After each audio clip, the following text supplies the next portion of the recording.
میرے نبی پاک علیہ السلام نے فرمایا جس کے ذمے بہنیں لگ گئی، جس کے ذمے بہنیں جس کے ذمے لگ گئی، باپ کمزور ہو گیا یا باپ انتقال کر گیا، جس کے ذمے بہنوں کی ڈیوٹی لگ گئی، محبوب فرمانے لگے اس نے 3 بہنوں کی اچھی پرورش کی، اچھا ادب سکھایا اور عزت کے ساتھ رخصت کر دیا، یا 2 بہنیں اس کے ذمے لگی، اس نے آداب سکھائے، یہ ابو داؤد شریف ہے، ابن ماجہ ہے، اور پھر ان کو رخصت کر دیا عزت کے ساتھ۔ پھر ایک مقام پہ فرمایا چلو ایک بہن ہی اس کے ذمے لگی تھی، اس نے ادب سکھائے، آداب سکھائے، عزت سے رخصت کیا، حضور کیا ملے گا؟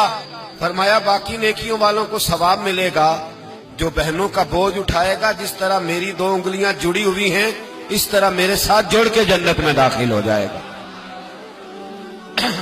ابھی اس حق کا تعین کس نے کیا؟ نبی پاک صلی اللہ علیہ وسلم۔ اب اگر کہیں یہ کہا جائے کہ بس بھائی صحیح ہو گیا، تمہارا کیا کام ہے، تمہاری کوئی ذمہ داری ہے، تم نے کوئی ٹھیکہ اٹھایا ہوا ہے، تم کوئی زیادہ سیانے ہو، تم کوئی زیادہ سمجھدار ہو، تو اسے کہا جائے گا ذرا ٹھہر جا، اس طرح کی بات نہ کر، یہ وہ حق ہے جو میرے مصطفیٰ نے بیان فرمایا ہے۔ جہاں بیوی کے حقوق بیان فرمائے وہاں میرے نبی پاک نے بہن کے حقوق بھی بیان فرمائے۔ دیکھیے نا، جناب ام ہانی حضرت علی کی سگی ہمشیرہ تھی، نبی پاک صلی اللہ علیہ وسلم کی چچا زاد بہن تھی، پر اللہ کے رسول ہمیشہ انہیں تحفے بھیجا کرتے، ان سے محبت فرماتے، ان کے بچوں کے ساتھ پیار کرتے۔ فرمایا علی کی بہن نہیں، یہ میری بھی بہن ہے۔ کیا لوگوں کو تاریخ کی وہ بات یاد نہیں؟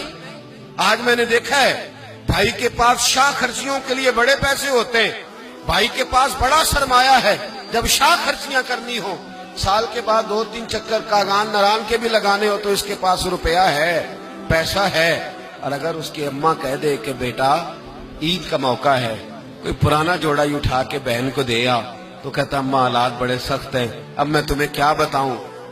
ہمیں وہ بات یاد نہیں کہ نبی پاک کی رضائی بہن جناب شیما جب ان کے قافلے کے خلاف مسلمان لڑے، انہوں نے جنگ کی اور وہ قید ہو کے آئیں، حضرت ابو ہریرہ سے کہنے لگی جا کے مصطفیٰ کریم کو بتاؤ میں تمہاری بہن ہوں۔ حضرت ابو ہریرہ کہتے ہیں میں بی بی کا پرانا دوپٹہ دیکھتا، اس کی کیفیات دیکھتا، پھر جملے دیکھتا، مجھے سمجھ نہ آتی، تو میں نے جا کے حضور سے کہا کوئی شیما نام کی بی بی ہے، تو کہتے ہیں ابھی میں نے جملے بھی پورے ادا نہیں کیے، نبی پاک ممبر سے اٹھ کے کھڑے ہو گئے اور رسول پاک کی چادر مبارک ممبر پہ رہ گئی، محبوب اٹھ کے گئے اور پھر جناب شیما کو گھر لے گئے اور پھر فرمایا عائشہ کو بلاؤ، فاطمہ کو بلاؤ، سودا رفسا کو بلاؤ، ان سب سے کہو آؤ دیکھو میری بہن میرے گھر میں آئی ہے۔ یہ رشتوں کا احساس، یہ رشتوں کی کیفیات، یہ درد، یہ سوز، یہ حضور نے ہمیں تعین کر کے دیا ہے، یہ نبی پاک علیہ السلام نے ہمیں بتا کر کے دیا ہے۔ حضور نے ڈھیروں تحفے دیے اور ایسی آفر کی جس کے لیے امت تڑپتی ہے، ترستی ہے۔ حضور نے فرمایا شیما اگر تو پسند کرے تو تیرے لیے مدینے میں مکان نہ بنا دوں، اگر تو کہے تو یہاں تیرے لیے مکان نہ بنا دوں، جہاں 70,000 فرشتے روز سلامی دینے آتے، یہاں تیری پکی رہائش نہ کر دوں۔ عرض کی یا رسول اللہ میرے خاوند کا گھر، میرے بچوں کا گھر، جہاں میں بیاہی گئی، جن کے حقوق آپ نے بیان فرمائے، میں وہاں جانا چاہتی ہوں۔ حضور نے ڈھیروں تحفے دے کے رخصت کیا۔ تو میرے بھائی بہن کا ایک حدیث ہے مشکات شریف، مشکات میں حدیث ہے، ایک حضور علیہ السلام کے صحابی تھے جو نبی پاک کی بارگاہ میں بیٹھے رہتے تھے، اس پر شارحین نے بڑا کچھ لکھا ہے، کہتے ہیں وہ علم دین حاصل کرتے تھے یا جہاد میں مصروف رہتے تھے۔ ان کا ایک بھائی تھا تو وہ تجارت کرتا تھا، کاروبار کرتا تھا، یہ مشکات ہے۔ ایک دن آ کے عرض کرنے لگے یا رسول اللہ صلی اللہ علیہ وسلم اسے سمجھائے کوئی کام بھی کرے، آپ کے پاس بیٹھا رہتا ہے، ڈیوٹی ساری میں کرتا ہوں۔ تو محبوب فرمانے لگے خاموش ہو جا، ہو سکتا ہے رب کریم جو تجھے رزق دے رہا ہے وہ بھی اس کی برکت سے عطا فرما رہا ہے، اس کے نصیب کا اللہ تجھے دے رہا ہے، ہو سکتا ہے اس کے توسل سے، پتہ نہیں اللہ کس کی وجہ سے دے رہا ہے، کس کے حصے کا تیرے گھر بھیج دیتا ہے۔ امام حسن رضی اللہ تعالیٰ عنہ جب کسی شخص کو کچھ دینے جایا کرتے تھے تو فرماتے تھے بھائی یہ نصیب تیرا تھا، اللہ نے میرے گھر بھیج کے میری ڈیوٹی لگائی تھی کہ میں تجھ تک پہنچا دوں، میں نہیں لے کے آیا، نصیب تیرا ہی تھا، میرے ذمے لگا تھا کہ چلو میں بھیج دوں۔ تو یاد رکھیے گا اگر کچھ جگہوں پہ ہمیں حقوق ادا کرنے پڑتے ہیں کسی مالدار بھائی کو کسی غریب کا خیال رکھنا پڑ ہی جاتا ہے، تو مہربانی کرے وہ خیال کرے۔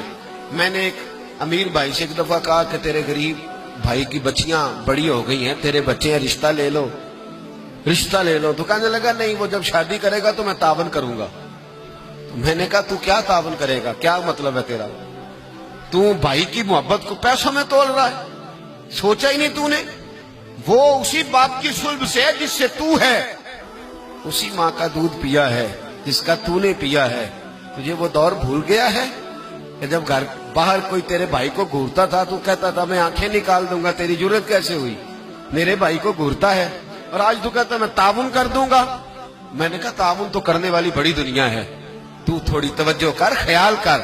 اللہ بڑا مہربان ہے، بعضوں کا دل میں بات ڈال دیتا ہے۔